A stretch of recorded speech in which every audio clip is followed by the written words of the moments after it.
Répondant aux questions d'un journaliste local sur l'opération de la DGSP, sur la lutte contre le grand banditisme dans les grandes capitales de la République du Congo, le dictateur Denis Sassou Nguesso a avoué non seulement, mais il a assumé les crimes et les massacres de Serge Oboa.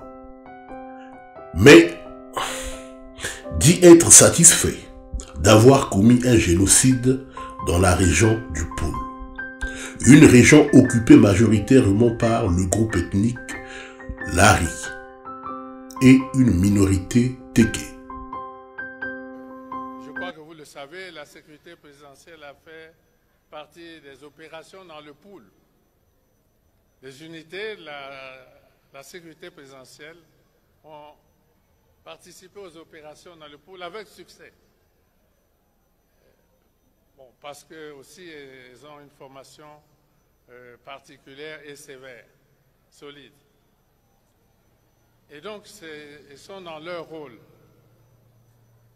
Et le commandant en chef peut désigner une unité pour réaliser une opération spéciale. Le mot est lâché. L'opération menée par la DGSP dans la région du Poul avait été un succès, selon les propos du dictateur Denis Sassou Nguesso. Parlons donc du Poul. Voici le témoignage des atrocités commises par la DGSP dans la région du Poul. Ont abandonné leur maison et fui en RDC voisine en novembre 2016. Moi, avant, je vivais ici, ça, c'était ma maison. C'était brûlé. Le département du Poul est alors frappé par de violents affrontements entre une milice, les ninjas, qui s'opposent à la réélection du président Denis Sassou Nguesso, et les forces gouvernementales. Ils commencent à tirer. Au village là-bas, il y avait seulement un sac des habits des enfants et des pantalons de moi. On a voulu aller à pied là-bas. Rigen est revenu dans le Poul un an plus tard, juste avant la signature du cessez-le-feu, comme la plupart des 138 000 personnes déplacées par le conflit. Depuis, la région se reconstruit peu à peu, à commencer par la production agricole qui a repris grâce aux investissements du gouvernement et de l'ONU. Mais 3 ans après la fin de la guerre, les blessures restent vives pour la population. Le nombre exact de victimes civiles reste inconnu car les affrontements se sont déroulés à huis clos, sans journalistes et sans humanitaires. Ce défenseur des droits humains est l'un des rares à avoir documenté les exactions qui auraient été commises par les deux parties. Pour nous, il y a incontestablement matière à crimes contre l'humanité et crimes de guerre dans le Poul. Ce court reportage que vous venez de suivre témoigne de la boucherie commise par Serge Oboa et Jean-François Ndengue dans la région du Poul. Comment peut-on parler d'un succès sur un massacre des populations civiles? Le Congo a rendu hommage aux victimes du Poul mardi. Selon le bilan officiel, au moins une vingtaine de personnes, dont 11 de la force publique, ont perdu la vie dans les violences dans le département du Poul. La cérémonie en leur honneur s'est déroulée sur l'esplanade du Palais des Congrès à Brazzaville, en présence du chef de l'État et d'environ 2000 personnes. Les parents des victimes sont inconsolables. Ben oui, dans un pays où tout est mélangé, il y a la politique, il y a le social et puis on ne sait pas à quel sens se vouer. Bon, vous voyez comment est-ce qu'on est perdu, on ne sait plus quoi faire. On ne sait plus quoi faire. Vous avez bien dit, à peine l'élection et puis après on a clamé, on a beau sauter et puis après c'est les pleurs. Vous voyez ce que ça fait déjà. Donc c'est vraiment une douleur immense hein, et puis elle est atroce. Et atroce, indélébile même, indélébile parce que c'est ineffaçable, on ne peut pas quand même concevoir cela. Les victimes ont été tuées au cours des affrontements survenus depuis septembre dernier dans la région du Poul. Le gouvernement accuse la milice du chef rebelle Frédéric Binsamou, plus connu sous le nom de Pasteur Toumi, d'être derrière ces tueries qualifiées d'actes terroristes. Rien dans la vie politique classique ne justifie qu'on donne la mort. Donc ceux qui l'ont fait ne sont plus ni dans la République ni dans le genre humain. Ceux qui l'ont fait ne peuvent pas, sur cette base-là, considérer qu'ils mènent un combat politique quelconque. Il s'agit purement et simplement d'actes de barbarie et de terrorisme. Tous les citoyens congolais, soucieux de la véridique et de l'histoire moderne de ce pays, savent que Denis Sassou Nguesso est un mythomane il est le principal acteur majoritaire dans le malheur du peuple congolais. Il a profité de cette occasion pour formuler des menaces à peine voilées. Il parle de paix comme avertissement à tous ceux qui aspirent à un changement de régime à la tête du pays. Il oublie souvent de mentionner qu'il est le véritable boucher du peuple congolais, et ce depuis les années 70 à nos jours, puisqu'il fut condamné à la conférence nationale souveraine en 1992. Dans tous mes discours, j'insiste toujours sur les questions de paix. Toujours. Et les Congolais, peut-être, ont souvent la mémoire courte. Les historiens peuvent regarder et découvrir que notre pays, depuis même la proclamation de la République, jusqu'aux plus tragiques événements de 1997, 98, 99, notre pays n'a pas réellement connu la paix. C'était toujours un événement, puis un autre, violence et une autre violence. Regardez, lisez, vous êtes des intellectuels, observez bien, et vous verrez que notre pays n'a vécu, durant toute cette période, que dans un climat de tumulte, de violence, etc. Et nous avons décidé, à partir de l'an 2000, surtout à partir de l'an 2000, de faire que notre pays, les populations de notre pays vivent et travaillent en paix. Les déclarations du dictateur Denis Sassou Nguesso sonnent comme un coup de poignard à tous les citoyens congolais qui ont une lecture de l'histoire moderne de ce pays.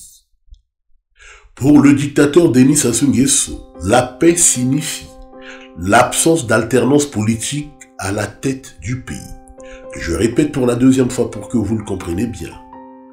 Pour le dictateur Denis Sassou Nguesso, la paix signifie l'absence d'alternance politique à la tête du pays.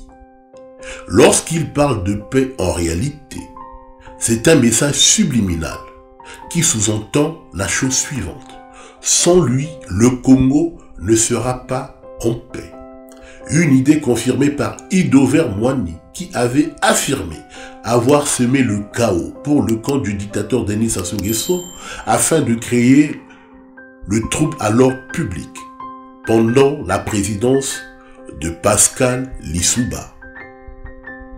Pensez-vous que les citoyens congolais qui cumulent des années d'arriérés de salaire ont-ils une paix sociale?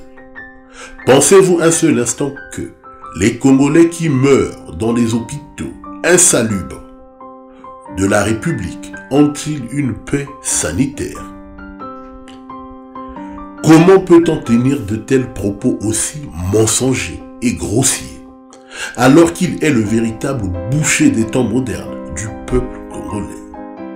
Denis Sassou Nguesso a toujours participé dans tous les complots qui ont visé la déstabilisation de la République du Congo.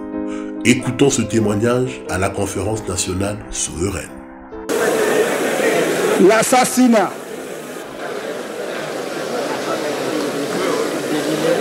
L'assassinat d'Ongwabi et la liquidation de Kikadidi posant problème au sein de la structure, il a organisé le 5 février, aidé par qui vous savez, Meyembi Opango en prison, expédie Anga Pierre ad patres et fait des autres yombistes ce qu'il veut, au grand plaisir de ceux qui pensent que les Mboshi, entre eux, peuvent s'entretuer ou s'emprisonner sans que cela empêche la terre de tourner. Mais voilà, il y a Gorbatchev qui arrive avec sa perestroïka et Mitterrand avec la Baule. Tous les Congolais semi en démocrates, sans exception, sauf dans cette salle, Sassou et le PCT, du moins de ceux qui en restent. Qu'en tout état de cause, M. Sassou Nguesso, à défaut d'une responsabilité pénale que la conférence nationale devra prouver, est au moins professionnellement, civilement et moralement responsable de l'assassinat de Marien Ngouabi et la liquidation de Kika Didi. Voilà pourquoi j'avais demandé que Monsieur le Président de la République vienne confronter son point de vue avec celui des autres membres du CNP ici, afin que de cette explication, la conférence tire les conséquences des responsabilités qui en découleront. Denis Sassou Nguesso, qui est revenu au pouvoir par les armes, n'a aucun respect pour le peuple congolais. Je répète une fois de plus. Denis Sassou Nguesso, qui est revenu au pouvoir par les armes, n'a aucun respect pour le peuple congolais.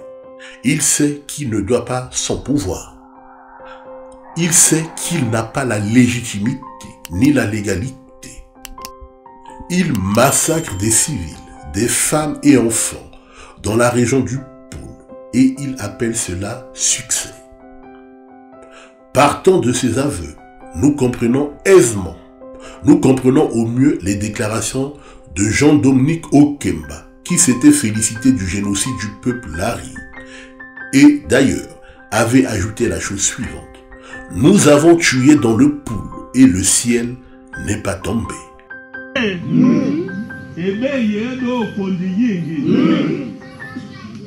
Le nord va morado quoi le demala ko va moi ado pere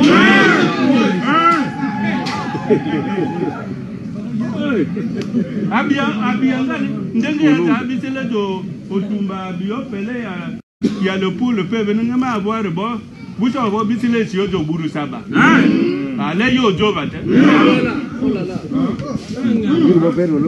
morado pe même de bisita moi no va venir ma kakaka ma belangalika mo vinelande moradi asi pour a quoi le peut be.